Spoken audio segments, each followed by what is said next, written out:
প্রান্তিক বাংলা, সত্য প্রকাশে বদ্ধপরিকর। সোনা বিক্রির টোপ দিয়ে ডেকে নিয়ে এসে কেড়ে নেওয়া হলো ৩ লক্ষ টাকা। ঘটনাটি ঘটেছে নামখানার ফ্রেজারগঞ্জ এলাকায়। এই ঘটনার সঙ্গে যুক্ত ২ অভিযুক্তকে পুলিশ গ্রেপ্তার করেছে।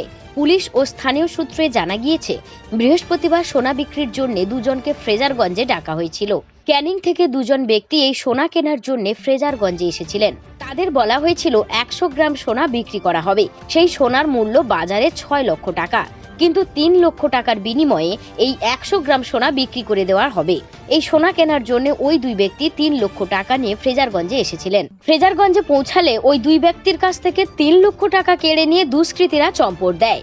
এই ঘটনার পর ক্যানিং এর ওই ২ ব্যক্তি ভয়ে বাড়ি ফিরে যান। পরের দিন অর্থাৎ শুক্রবার আবার ফ্রেজারগঞ্জে এসে থানায় একটি লিখিত অভিযোগ দায়ের করেন। এই লিখিত অভিযোগ পাওয়ার পর সুন্দরবন পুলিশ জেলার পুলিশ সুপার কোটেশ্বর রাওয়ের নির্দেশে ফ্রেজারগঞ্জ কোস্টাল থানার ওসি হৃদি সরকার তদন্ত শুরু করেন।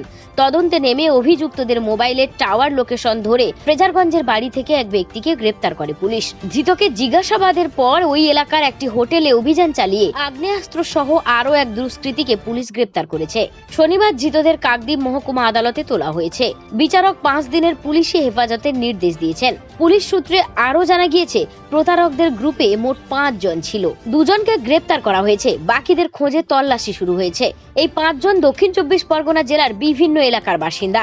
বন্ধুত্ব পাতিয়ে সাধারণ মানুষকে বিভিন্ন টোপ দিয়ে এরা প্রতারণা করে থাকে। পুরো গ্রুপটিকে ধরার জন্য চেষ্টা চালানো হচ্ছে। তদন্তের স্বার্থে সবার নাম গোপন রাখা হয়েছে। নামখানা থেকে প্রান্তিক বাংলা নিউজ টিম।